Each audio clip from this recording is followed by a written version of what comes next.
കാടറിഞ്ഞയാൾ കാടിന് നടുവിൽ കാനനവാസനു മുന്നിൽ പൂർണ്ണഭക്തിയോടെ നെഞ്ചിൽ കൈവച്ച് കണ്ണടച്ചു തൊഴുതു പ്രാർത്ഥിച്ചു നിൽക്കുന്ന മാളികപ്പുറം മനസ്സ് നിറയ്ക്കുന്ന ഭക്തിസാന്ദ്രമായ കാഴ്ച. ഇന്ത്യയിൽ സ്വന്തമായി പിൻകോഡുള്ള രണ്ടുപേർ ഒരുമിച്ച്. സ്വാമി അയ്യപ്പനും ഇന്ത്യയുടെ പ്രഥമ വനിതയായ രാഷ്ട്രപതി ദ്രൗപദി മുർമു എന്ന മാളികപ്പുറവും. നമസ്കാരം സുഹൃത്തുക്കളെ, ഇന്നത്തെ എന്റെ വീഡിയോ നഗരസഭാ കൗൺസിലർ എന്ന നിലയിൽ പൊതുജീവിതം ആരംഭിച്ച് രാജ്യത്തിന്റെ സർവ്വസൈന്യാധിപതിയായി ഇന്ത്യൻ ജനാധിപത്യം സാധാരണക്കാരനും സാധ്യമാകുന്ന സാധ്യതകളുടെ ഉദാത്തമായ ഉദാഹരണമാണ് എന്ന് തെളിയിച്ച ദ്രൗപദി മുർമുവിനെ കുറിച്ചാണ്. 2022 ജൂലൈ 25 ഇന്ത്യൻ ജനാധിപത്യത്തിന്റെ ചരിത്ര ദിനം. രാജ്യത്തിന്റെ സാമൂഹിക രാഷ്ട്രീയ ഘടനയിൽ ഒരു പുതിയ അധ്യായം കുറിച്ച് ഒഡീഷയിലെ ഒരു ഉൾനാടൻ ഗ്രാമത്തിൽ സന്താൾ ആദിവാസി സമൂഹത്തിൽ ജനിച്ച ഒരു വനിത ഇന്ത്യയുടെ പ്രഥമ വനിതയായി. അത് കേവലമൊരു അധികാരമാറ്റമായിരുന്നില്ല, മറിച്ച് പാർശ്വവൽക്കരിക്കപ്പെട്ട ഒരു ജനതയുടെ മുഖ്യധാര പ്രവേശനത്തിന്റെ ശക്തമായ തെളിവായിരുന്നു. അവരുടെ സ്ഥാനാരോഹണം പലതുകൊണ്ടും ചരിത്രമാണ്. ഗോത്രവർഗത്തിൽ നിന്നുള്ള ആദ്യ രാഷ്ട്രപതി, പ്രതിഭ പാട്ടീലിന് ശേഷം ഈ പദവിയിലെത്തുന്ന രണ്ടാമത്തെ വനിത, സ്വതന്ത്ര ഇന്ത്യയിൽ ജനിച്ച ആദ്യത്തെ രാഷ്ട്രപതി, ഒപ്പം ഈ പരമോന്നത പദവി വഹിക്കുന്ന ഏറ്റവും പ്രായം കുറഞ്ഞ വ്യക്തി. നഗരസഭാ കൗൺസിലർ എന്ന നിലയിൽ പൊതുജീവിതം ആരംഭിച്ച് രാജ്യത്തിന്റെ സർവ്വസൈന്യാധിപതിയായ ദ്രൗപദി മുർമു 1958 ജൂൺ 20 ഒഡീഷയിലെ മയൂർഭഞ്ച് ജില്ലയിലെ ഉപർപേദ ഗ്രാമത്തിലെ സന്താൾ കുടുംബത്തിലാണ് ദ്രൗപദി മുർമു ജനിച്ചത്. കർഷക കുടുംബം, ദാരിദ്ര്യം നിറഞ്ഞ ബാല്യം. ഒരു ആദിവാസി പെൺകുട്ടി വിദ്യാഭ്യാസം നേടുക എന്നത് ചിന്തിക്കാൻ പോലും ആകാതിരുന്ന കാലഘട്ടം. എല്ലാ പ്രതിസന്ധികളെയും തരണം ചെയ്ത് ദ്രൗപദി അത് നേടി. ഗ്രാമത്തിലെ സ്കൂളിൽ പ്രാഥമിക വിദ്യാഭ്യാസം, ഉപരിപഠനം തലസ്ഥാന നഗരമായ ഭുവനേശ്വറിൽ, കോളേജ് വിദ്യാഭ്യാസം പൂർത്തിയാക്കുന്ന ആ ഗ്രാമത്തിലെ ആദ്യ പെൺകുട്ടിയായി ചരിത്രം കുറിച്ചു.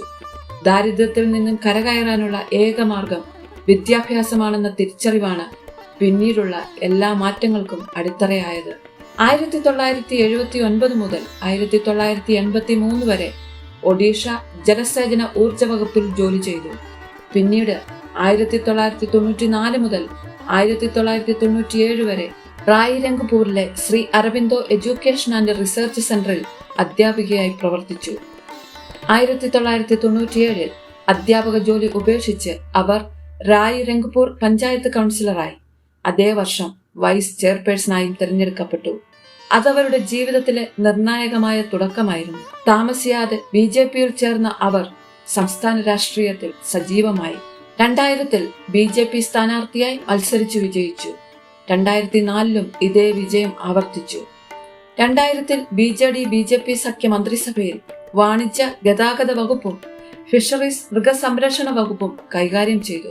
2007 മികച്ച MLAക്കുള്ള പണ്ഡിറ്റ് നീലകണ്ഠ പുരസ്കാരം നൽകി നിയമസഭ അവരെ ആദരിച്ചു. അവരുടെ പൊതുജീവിതം വിജയമായിരുന്നെങ്കിലും സ്വകാര്യ ജീവിതം കടുത്ത പ്രതിസന്ധികളിലൂടെയാണ് കടന്നുപോയത്. ഭർത്താവ് ശ്യാംചരൺ മുർമുവും 2 ആൺമക്കളും ഒരു പെൺകുട്ടിയും അടങ്ങുന്ന കുടുംബത്തിലേക്ക് അപ്രതീക്ഷിതമായി ദുരന്തങ്ങൾ ഒന്നിനു പുറകെ ഒന്നൊന്നായി കടന്നുവന്നു. കുറഞ്ഞ കാലയളവിനുള്ളിൽ 2 ആൺമക്കളെയും ഭർത്താവിനെയും അമ്മയെയും സഹോദരനെയും നഷ്ടപ്പെട്ടത് അവരെ പൂർണ്ണമായും തളർത്തി. എന്നിരുന്നാലും ദുരന്തങ്ങളുടെ ആഴക്കയത്തിൽ മുങ്ങിപ്പോകാൻ അവർ തയ്യാറായില്ല. കഠിനമായ ദുഃഖത്തെ അതിജീവിക്കാൻ അവർ കണ്ടെത്തിയ മാർഗം ആത്മീയമായ കൂട്ടായ്മകളിൽ പങ്കുചേരുകയും കൂടുതൽ സമയം പൊതുജന സേവനത്തിനായി മാറ്റിവെക്കുകയും ചെയ്യുകയായിരുന്നു. വ്യക്തിപരമായ നഷ്ടങ്ങളെ അവർ ഊർജവും കരുത്തുമാക്കി മാറ്റി. 2009 ലോക്സഭാ തിരഞ്ഞെടുപ്പിൽ മത്സരിച്ചെങ്കിലും തോൽവിയായിരുന്നു ഫലം. പിന്നീട് 2014 നിയമസഭാ തിരഞ്ഞെടുപ്പിലും അവർ പരാജയപ്പെട്ടു. 2015 മെയ് 18 ദ്രൗപദി മുർമുവിനെ ജാർഖണ്ഡിന്റെ 9ാമത്തെ ഗവർണറാക്കി. ഇതും ചരിത്രമാണ്. ജാർഖണ്ഡിന്റെ ആദ്യത്തെ വനിതാ ഗവർണർ, ആ പദവിയിലെത്തുന്ന ആദ്യത്തെ ആദിവാസി വനിത. 2021 വരെയുള്ള 6 വർഷങ്ങൾ ജാർഖണ്ഡിന്റെ ചരിത്രത്തിൽ 5 വർഷ കാലാവധി പൂർത്തിയാക്കുന്ന ആദ്യ ഗവർണറുമായി അവർ. ആദിവാസി ഭൂമി വാണിജ്യ ആവശ്യങ്ങൾക്കായി ഉപയോഗിക്കാൻ അന്നത്തെ BJP സർക്കാർ ചില ആദിവാസി നിയമങ്ങൾ ഭേദഗതി ചെയ്ത് ഗവർണറുടെ അന്തിമ അധികാരത്തിനായി കൊണ്ടുവന്നപ്പോൾ ആദിവാസി സമൂഹത്തിന്റെ താൽപര്യങ്ങൾക്ക് വിരുദ്ധമാണെന്ന് കണ്ട് ആ ബില്ലുകൾ സർക്കാരിലേക്ക് തിരിച്ചയച്ചത് അവരുടെ രാഷ്ട്രീയ ജീവിതത്തിലെ നിർണായകമായ നിമിഷമായിരുന്നു. ഈ നടപടി പ്രതിപക്ഷത്തിന്റെ പോലും പ്രശംസ പിടിച്ചുപറ്റുകയും ധീരയായ ഭരണാധികാരി എന്ന നിലയിൽ ഖ്യാതി നേടുകയും ചെയ്തു. 2016 ദ്രൗപദി മുർമു ജാർഖണ്ഡ് ഗവർണറായിരിക്കുമ്പോൾ ഭർത്താവിന്റെയും മക്കളുടെയും ഓർമ്മയ്ക്കായി സ്വന്തം കുടുംബസ്വത്ത് ഉപയോഗിച്ച് ഒഡീഷയിലെ റായ്ഗൻപൂരിൽ ഒരു സ്കൂൾ തുടങ്ങി. SLS റെസിഡൻഷ്യൽ സ്കൂൾ എന്ന് പേരിട്ടിരിക്കുന്ന ഈ സ്ഥാപനം സൗജന്യ താമസത്തോടുകൂടി ആദിവാസി വിഭാഗത്തിൽപ്പെട്ടതും സാമ്പത്തികമായി പിന്നോക്കം നിൽക്കുന്ന കുട്ടികൾക്കും ഉയർന്ന വിദ്യാഭ്യാസം നൽകാനുമായി സ്ഥാപിച്ചതാണ്. മകൾ ഇതിശ്രീ മുർമു നേതൃത്വം നൽകുന്ന ഒരു ട്രസ്റ്റിന്റെ കീഴിലാണ് ഈ സ്ഥാപനം പ്രവർത്തിക്കുന്നത്. പാവപ്പെട്ട കുട്ടികൾക്കായുള്ള ഒരു മികച്ച വിദ്യാഭ്യാസ കേന്ദ്രമായി ഇത് പ്രവർത്തിക്കുന്നു. 2022 രാഷ്ട്രപതി രാംനാഥ് കോവിന്ദിന്റെ കാലാവധി അവസാനിച്ചപ്പോൾ NDA തങ്ങളുടെ സ്ഥാനാർത്ഥിയായി പ്രഖ്യാപിച്ചത് ദ്രൗപദി മുർമുവിനെ ആയിരുന്നു. 2022 ജൂലൈയിൽ നടന്ന തെരഞ്ഞെടുപ്പിൽ 60% വോട്ടുകൾ നേടി അവർ ഇന്ത്യയുടെ 15ാമത് രാഷ്ട്രപതിയായി. എന്റെ രാഷ്ട്രപതി തെരഞ്ഞെടുപ്പ് ഇന്ത്യയിലെ പാവപ്പെട്ടവർക്ക് സ്വപ്നം കാണാനും അത് സാക്ഷാത്കരിക്കാൻ കഴിയുമെന്നതിന്റെ തെളിവാണ് എന്ന അവരുടെ വാക്കുകൾ ഈ യാഥാർത്ഥ്യത്തിന് അടിവരയിടുന്നു. ദ്രൗപദി മുർമുവിന്റെ ജീവിതം ഒഡീഷയിലെ ഒരു ഉൾനാടൻ ഗ്രാമപാതയിൽ നിന്നും ഡൽഹിയിലെ രാഷ്ട്രപതി ഭവനിലേക്കുള്ള അസാധാരണ ജീവിതയാത്രയാണ്.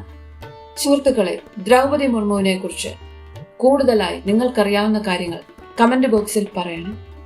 എല്ലാവർക്കും നല്ലൊരു ദിനം ആശംസിക്കുന്നു. ഈ ചെറിയ വീഡിയോ നിങ്ങൾക്ക് ഇഷ്ടമായെങ്കിൽ ദയവായി ലൈക്കും കമന്റും സബ്സ്ക്രൈബും ചെയ്യുക. Thank you.